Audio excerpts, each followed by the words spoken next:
Super quality হবে, super quality. সুমনদা কিন্তু একটা বড় সাইজের একটা কাতলা এক টুকরো কেটে দিল। সুমনদার ওজন কতটা হয়েছে? 1 কিলো 550। 1 কিলো 550 কিন্তু ওজন হয়েছে, ঠিক আছে। এখন দেখো পিসগুলো হবে, দেখাবো তোমাদের পিসগুলো কেমন করে করছে সুমনদা আর কতটা পিস হয়। সুমনদা কিন্তু কাটিংটা শুরু করে দিয়েছে, ঠিক আছে। দেখা যাক কত পিস করে। দেখো স্ট্যান্ডার্ড সাইজের কিন্তু পিস হবে এখন, মিডিয়াম পিস। আর এই সুমনদা কিন্তু এখন কেটে দিচ্ছে সে বিগ সাইজের একটা কাতলা। বাহ, সুন্দর সুন্দর পিস হবে।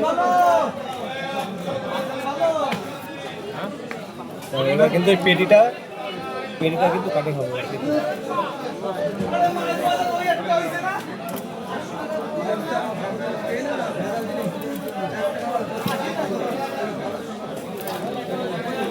পিসগুলো হয়ে গেল, পেটির কালার যাবে দেবো।